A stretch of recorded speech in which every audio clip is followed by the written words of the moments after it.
Is anyone enjoying this? The answer is no. My name is Carlos Danger. I am Liam. I'm John. So today we are talking about, what is it, Liam? Excited Delirium? Yes, so Robert Evans has fortunately, some more people are talking about this. He has beat me to the punch. I haven't listened to his podcast episode yet, which I'm excited to. Now I can, because I don't want to I want to see where my research took me versus his. So anyway, Excited Delirium. What do you think Excited Delirium? What does that sound like to you? I'm kind of curious. Kind of sounds like mass hysteria. That's what I'm thinking of. What about you, John? Excited Delirium. Well, I just Googled it, so I kind of cheated. No, you can't do that. Oh, yeah, no, you can. Boo! But it sounds like just, I don't know, generalized anxiety. Okay. So anyway, let me talk about Frederick Williams. He was a deacon, father of four. As far as I can tell from my quick search, not anyone with any unusual vices, or really any vices I could find. Epileptic. The police were called on him while he was likely suffering from some sort of episode. And during that time, of course, they tased him and beat the shit out of him. He died suddenly. The cause of death was listed as excited delirium. And this was a man. I really don't want anyone to watch the video because I did, but he ended up dying in police custody shortly after arriving at jail while screaming, "I can't breathe." Frederick Williams is another case of excited delirium. Hundreds of these cases happen every year. Excited delirium is the official cause of death. And it's interesting because, again, that's the official cause of death. It's not a medically recognized condition, yet somehow it was the official cause of death. His family attempted to sue the taser company, and then unfortunately it was just thrown out. So anyway, let me talk to you about how excited delirium came to be, because I started researching it, and at first, I expected it to be kind of bad or just kind of like hacky. Like I expected there would be a lot of like pseudo-scientific stuff, and it is way more racist than I possibly could have thought. Interesting. A medical diagnosis that's racist? Good thing that's never happened before. So we're going to go back to the 1970s. A certain doctor, medical examiner, to be specific, because this is unique to medical examiners. No other medical organization recognizes this condition besides medical examiners who work for the police department.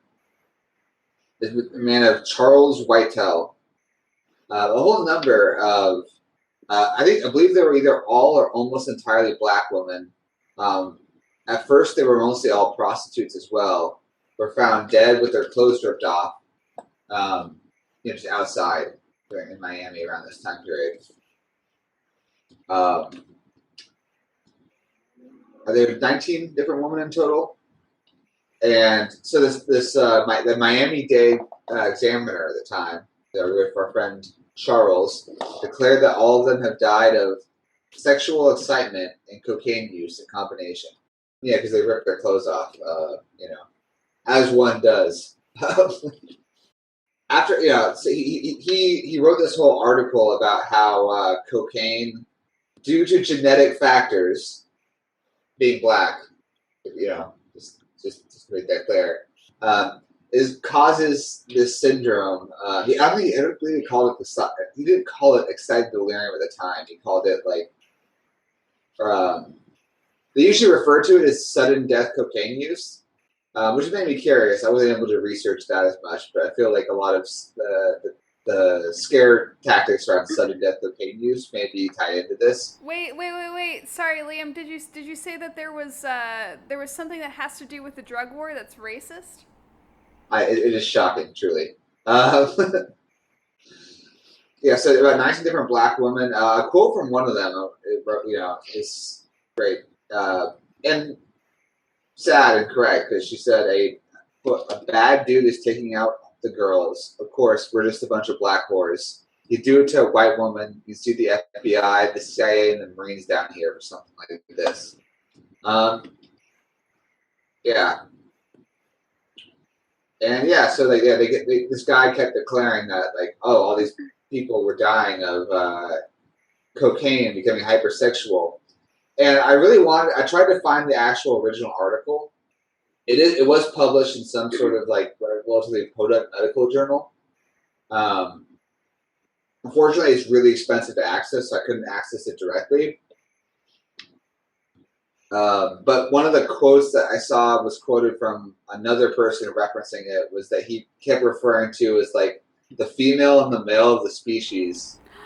What? Yeah, I can't verify if Charles Whitehall actually said that, but or someone was kind of like paraphrasing him slightly. But yeah, basically his argument was that because of genetics that black folks have, that somehow cocaine makes men hyper aggressive and women hypersexual, and then causes sudden death. Yeah, so after the term he used was neural exhaustion. There it is. That's what he called it at first. Wait, what'd they call it? Neural exhaustion. Eventually, though, his boss, the more senior medical examiner in Miami-Dade, kind of raised an eyebrow when he gave the same declaration of death for a 14-year-old who was killed the same way, who had no cocaine in her system. And again, I can't verify, but I don't think all the prostitutes even had cocaine in their system. Other doctors were like, yeah, these are obviously strangulation deaths. Like there's obvious like I forgot that again, I'm not a medical examiner, but I talked about like petechiae on the neck, which is like a form of bruising, which is a pretty obvious sign of strangulation, manual strangulation. And so yeah, that medical examiner was like, yeah, I don't think this 14-year-old died of being a black prostitute on cocaine. Eventually, so it turned out to be a serial killer for all those cases. Oh my god. Oh, nice. Yes. Okay. So there was a real explanation for it. Yep. Yeah, so they're blaming prostitutes for getting murdered by a serial killer. Lovely. Whitehall, though, was not deterred by this. He continued a long career until he died relatively recently, promoting excited delirium and writing articles about it. So he never really caught on in mainstream medical circles, except for the police. Yep. So let's talk about excited delirium. Whenever it is cited as a cause of death, at least from the statistics I could find, about 70% of the victims are black men specifically. For some strange coincidence, every single case of an excited delirium death involves police restraints, or a taser, or pepper spray, or usually a combination of all three. Every single one that I could find. And then actual medical articles and actual medical journals almost all noted the same thing, that every single case of excited delirium involves police use of force in some way. So 100% of all of the deaths caused by excited delirium happened, luckily, in the possession of police. Oh yeah, thank God that there were first responders there to take care of them. Thank God our brave boys in blue. Statistically, that just makes so much sense. Wait, sorry, Liam, are you not backing the blue? I am not. Let me tell you also about my background, because I was briefly in law enforcement, which is where I heard the term years ago. Before all this, I'd say the department that I worked for was, compared to our average American department, way better than average, but it's not great. I still quit for reasons.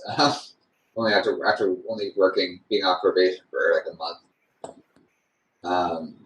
Just because I didn't like the culture. I couldn't put my finger on the time.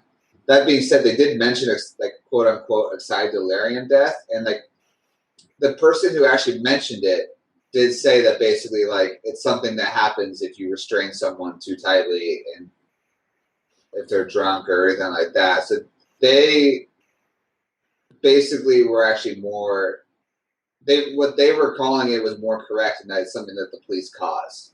The particular trainer who mentioned that. But it's usually still used as a hand wave to be like, oh, we didn't kill them. A medical condition that they happen to have while we were doing all this stuff to them killed them. Somehow that flies in court. They should try that with more things, because that's actually a really good point. Because it's like, it's not the gunshot wound that killed you; it's the loss of blood.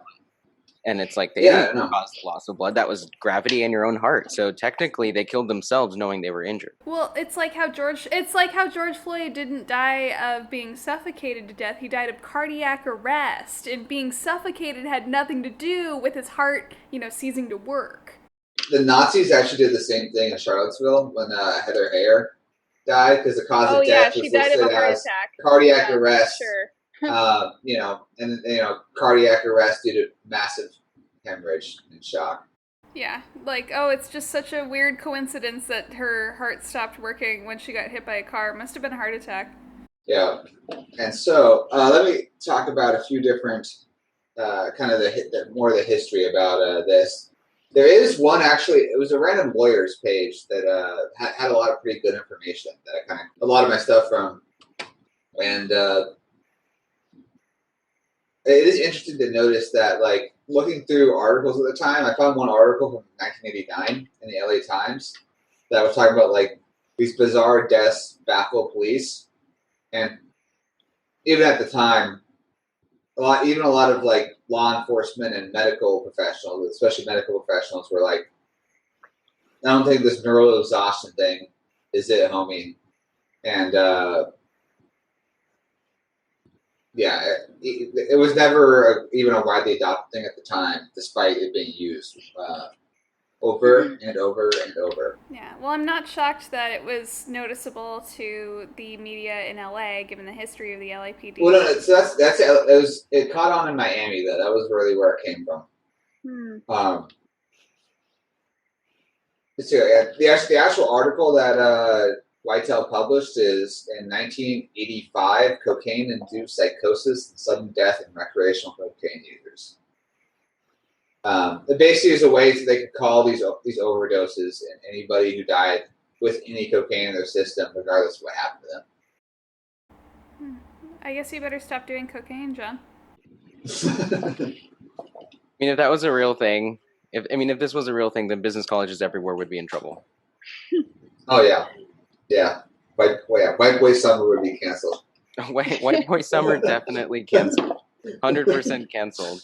That's true. If cocaine actually caused weird random overdoses, all your friends from business school would be dead. All your frat boys. All of them. So let's talk about another guy. We're going to fast forward about 10 years to Vincent De Maio, MD. He actually came up with the term excited delirium syndrome. He was never able to publish anything in any medical journal about it, not for lack of trying. Eventually, he self-published. I don't know if that's the right word, but essentially the medical equivalent of self-publishing, like outside of the medical journal establishment. A book that he dedicated to, quote, all wrongly accused police officers and healthcare responders. Not biased at all. Yeah. The Taser Company took up his book, paid for it to be published it, and then began gifting it out to medical examiners. I did some more research looking into it, because I'm also, I was a nurse in EMT after that. So I spent much more time in that field. So I looked at some EMS related like media, and GEMS, which is a pretty common like EMS website article, like journal, does mention excited delirium. In not quite the same totally hand wavy way, but still in a somewhat credit. Like they still refer to it as a thing that can actually happen. But they mentioned that tasers can cause it, or they actually do know that tasers, whenever tasers are involved, is much more likely to happen.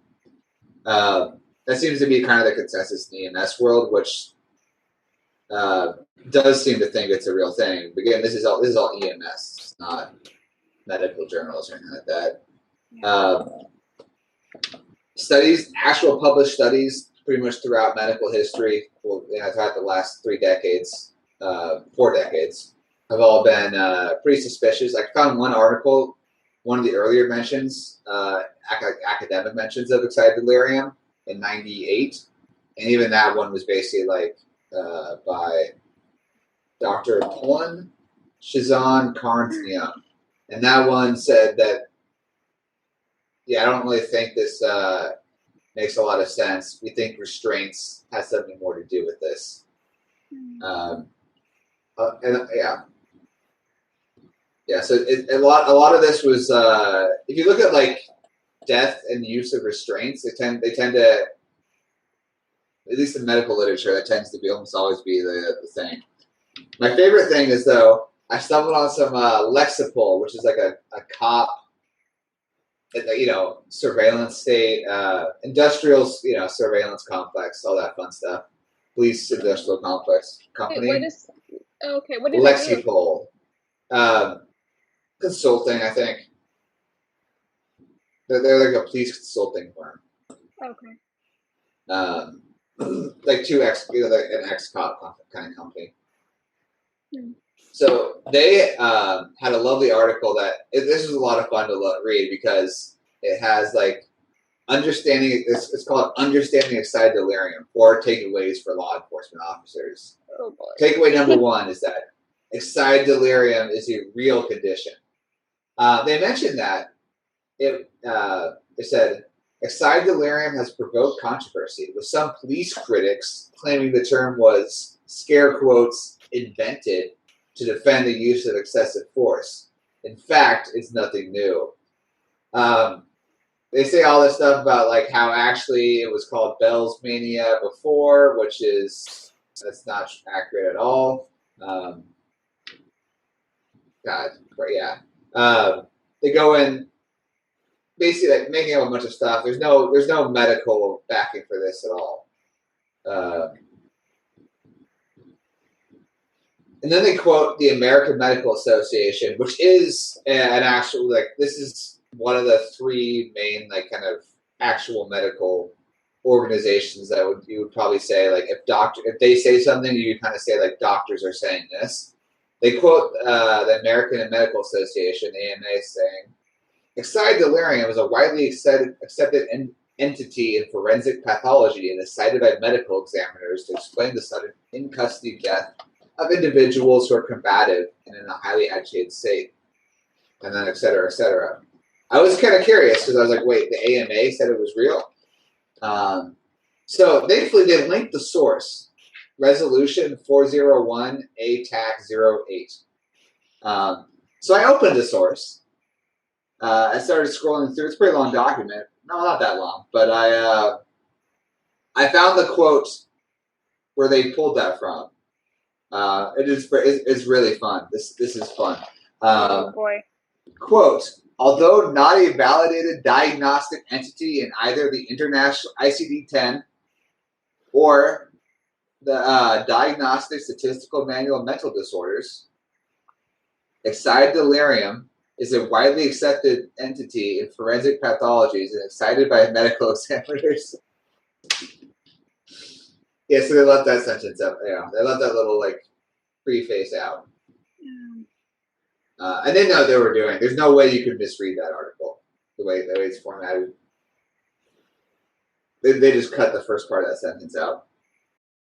Yeah, thankfully, I'm very glad that they pointed to that article because it has some other good quotes in there. Proponents of the excited delirium theory claim that a person in excited delirium, and they use square quotes for excited delirium whenever they refer to it, is delirious, has psychomotor agitation, may engage in violence, displays superhuman strength, has a high body temperature, and then dies suddenly. But there is no medical, psychological, or peer-researched research to support this assertion. And that's the source that this company used to say that it's a real thing. Oh, gotcha. Okay, just leaving out the part where it's actually not acknowledged as real. Yeah, both the APA and AMA have said that, which is, the two leading, one of the leading psychiatric agency and the leading medical association, both have said that this is not a real thing. Very recently, popular press has started to recognize that, why does this almost always happen to black men? I've only seen those articles popping up around 2000 and 2001. Yeah, those like that being said, is that didn't stop those kind of that cause of death from being listed more and more often. From what I can find too, is from Miami had good data because they used the excited delirium thing first, and every single death of excited delirium after the whole serial killer thing, every single one involved a physical confrontation with tasers, the person being hogtied, headlocked, or pepper sprayed. Excuse me.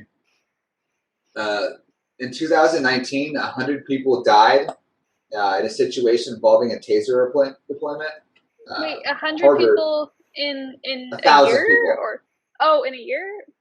Or no, sorry, since 2000, from 2000 up in 2019, at least 1,000 documented cases of people dying suddenly while being tasered. Oh my god! But of course, tasers are never lethal. You know. Yeah. So. Well, at least I've started seeing newspapers calling them less lethal weapons, which I still think is. They're usually referring to the shotguns that fire. The rubber bullets. Like padded, rubber bullets. Except that like the manufacturing standards for those kind of things are so low that they could actually end up being like more forceful than an actual bullet sometimes. Jesus. Yeah. Like I think there was, I forget, this is kind of off topic, but there was one article I saw that found that like the same manufacturer's rubber bullets could be going from like anywhere from 300 feet per second to 800 feet per second. That's a pretty wide difference. Which is about the same speed a 45 caliber bullet travels. So. Oh Jesus. Yeah, so that's basically that's lethal force essentially, yeah, of course, police use of force guidelines are like, oh, you can't shoot people directly with them. You're supposed to shoot them in like at the legs or something like that, or some, I don't know the details. I've always heard you're just supposed to go straight for center of mass, because you only have a split second. Well, with light ammo, that is always the training, just about everywhere. But yeah, no, like of course they, there's a kid in Portland who got shot in the head directly with a rubber bullet, like out of nowhere. And the police obviously aim for people's heads. Like we've all seen, there's hundreds of photos from last summer of people getting, a rubber bullet like gun pointed directly at their face, which should be considered essentially a lethal force. So like legally, that would be attempted murder if anyone but a cop did that. Anyone but qualified immunity. Love it. I don't understand why you didn't want to become a cop. You could do anything. Well, no, I mean, you actually have to want to kill someone. Like, if you do something wrong and then let them go, they can testify against you, and then you don't have qualified immunity. But if you kill them after doing something wrong... Well, this is one thing, is qualified immunity, it doesn't really matter if they testify or not. Yeah, that's right. It's way worse, yeah. Yeah. So, like, I don't understand why you would give up all that privilege. You can speed, you can beat your wife, you can break into a marijuana dispensary, do a smash and grab, eat a bunch of edibles, and then threaten, people with no legs with a gun. Oh, that was great. I remember that. Yeah. Oh, yeah. Real shining example of that. You can beat homeless people to death, which I don't know what would drive anyone to do that, but apparently you can do that and not go to jail. Oh, yeah. Yeah. You can execute someone in a hotel hallway and then get a cushy retirement package at 28. You could just go into black people's houses and kill them, and free retirement. Yeah, it's a great culture, though. You can see why, as much as I want to be part of those, like, hang out with those kinds of people. They seem like really great people. I mean, they love doing drugs. They steal them and take them all the time. That is true. I do love drugs. and they do statistically higher than average, display violence at home, most domestic abuse. They, disproportionately make up that population. Lovely folks. Well, it's easy to get away with stuff when your colleagues are the ones who are supposed to do something about it. At least my algorithm is showing me that, hundreds are quitting all around the country, like in. Oh, I know, it's rad. And it's great. and what's even funnier is that this is the same thing that kind of always happens, where it's like right wing like talking points or like criticisms just end up being like, you know, leftist ideas, where it's just you saw Tim Pool tweet, and you know, like other people say like, oh, they should just quit now, you know, after the Chauvin verdict. And it's like all cops should quit en masse, and it's like, okay, yes, just like Donald Trump. My favorite one, Donald Trump at one point tweeted that since Californians don't want ICE, he is going to take them all out of California, because, you know, that way we'll have illegal immigrants. Oh no! Hey, Californians, like, you don't want ICE in your state? I'll take them away. That'll show you. Like, yes, please. Please do. I can think of, like, how many times, like, growing up that have, like, has something that someone who, like, you know, any, like, illegal immigrant has done, like, I guess it's just undocumented, but, has done, like, been helpful versus, I can't, you know, ICE has never been helpful. I don't want that. I don't want fucking ICE around. Yeah, no, I've had to deal with ICE because I live close enough to the border that I have had to go through border stops before.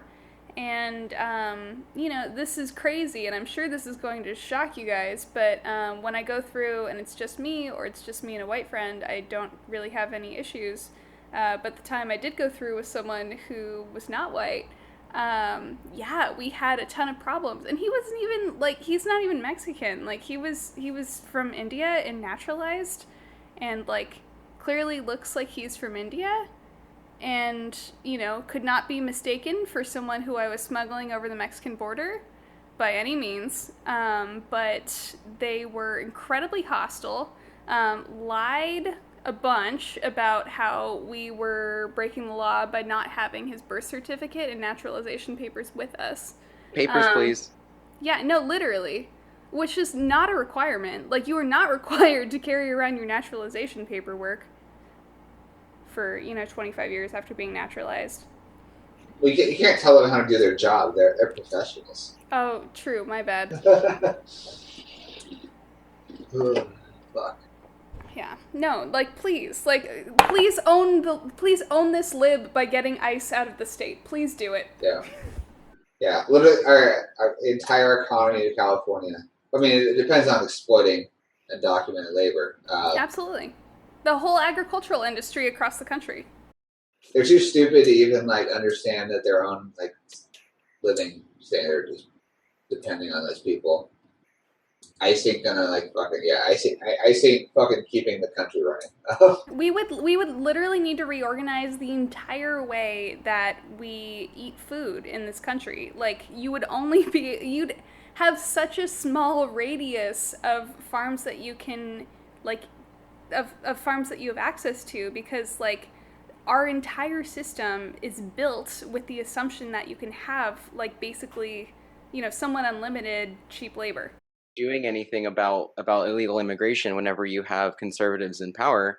They just, like, hoo and ha, like, they're going to do something, yeehaw, protect our jobs, but they can't. it would be against like, you know, capital owners' interests to get rid of the permanent underclass. Because if there was actually consequences to, oh, like, why did they come? They want to work, they want to get money, and, you know, send it home, whatever it is.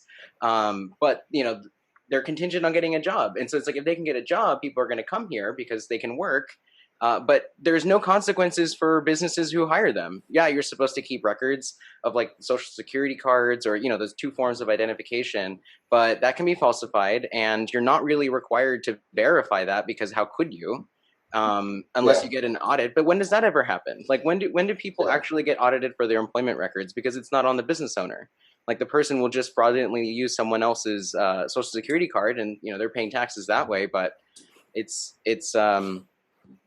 in no one's interest to get rid of that. Yeah, well, undocumented workers are great for employers because you can underpay them and you can treat them poorly and you can give them awful working conditions, and there's nothing they can do about it. Like, that's why no one will ever, like, that's why there's no popular movement to give, like, people citizenship, because it is just not advantageous for employers to ever let that happen. Before I go too far down the rabbit hole, we gotta talk about, like, so back to our excited delirium. At least from one of the more quoted articles I could find in 2020, basically it was just like summed up the whole thing as saying there is no evidence to support excited delirium syndrome as a cause of death in the absence of restraint. Pretty much my take is that every single case here, involves is basically death of related to suffocation of some kind or asphyxiation of some kind, or caused by the taser's effect on the body. One thing that I don't know really bothered me for some reason is the police almost always reference quote superhuman strength. It's almost like a fucking tagline in all those cases. No fucking shit, because you're all fucking choking this person to death. I think it's called adrenaline. Fucking bastard. Yeah, that's my take on it. It's disgusting. Yeah. Well, cops are bastards. Fuck 12. Yeah. Yeah. It's. Yeah. That's excited delirium. It was even more racist than I thought. I thought it was going to be just kind of like the latter part of this episode, but the whole the origin story was unbelievable. Yeah. Yeah. I'm kind of curious what Robert Evans came up with, if he found. I'm sure he did. I'm kind of curious what their episode on it was like. We will see. Anyway, that's my bit. We all feel better now. Yeah, no, that's incredibly depressing, and I hate that there is a made-up medical condition that you can just kill people with if you're a cop. Well, I mean, I'm shocked and horrified to know that there is a fake medical condition that can be used to justify your death that doesn't actually have to be a medical condition by any standard. And it's like, how can this be an official cause of death if it's not an official cause of death? We live in a place where I'm terrified.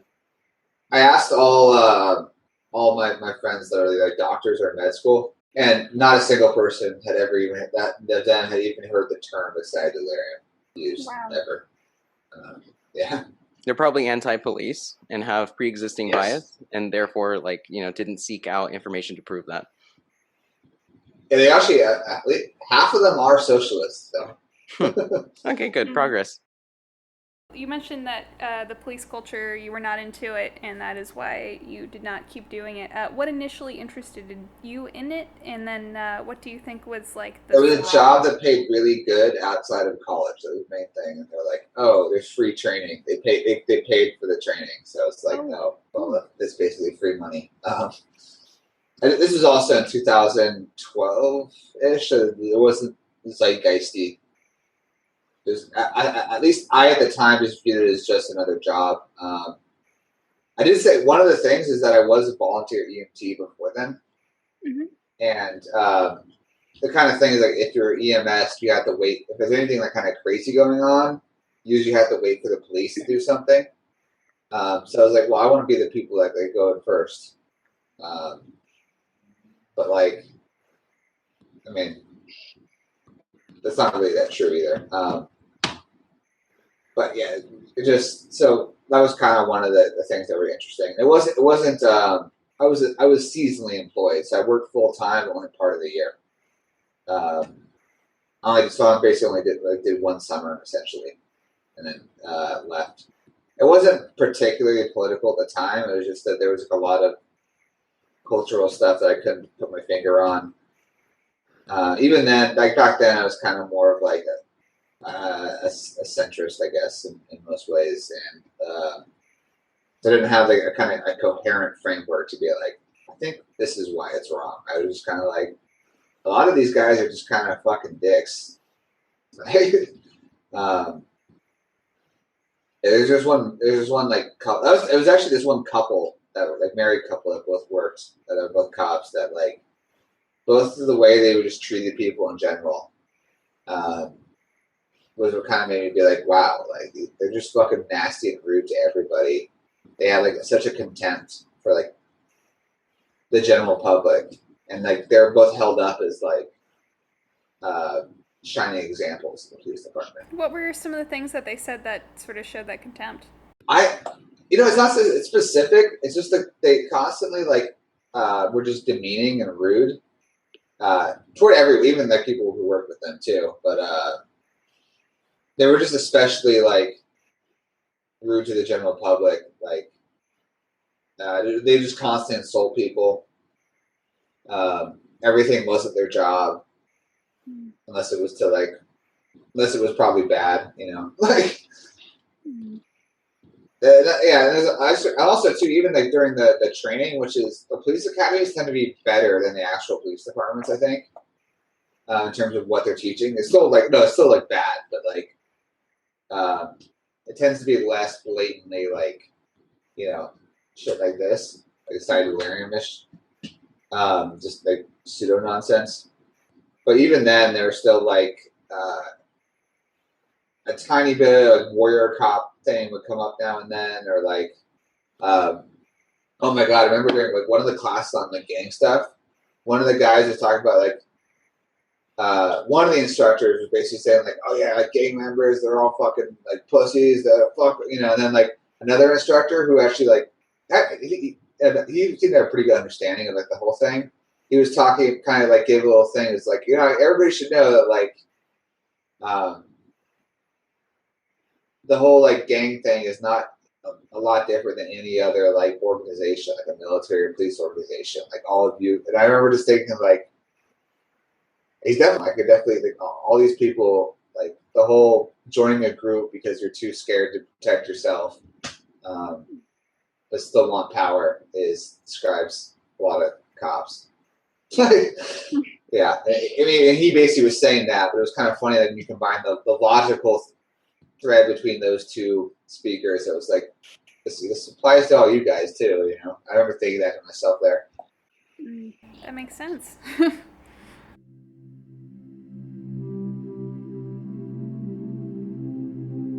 want me to close out? Mm-hmm. Okay. All right. For the 3 people that are listening, I just wanted to say thank you for listening to the first official podcast of Is Anyone Enjoying This? And so until next time, we're going to discuss the merits of blockchain in a socialist world. My name is John Brown. I'm Carlos Danger. I am Liam. Thank you.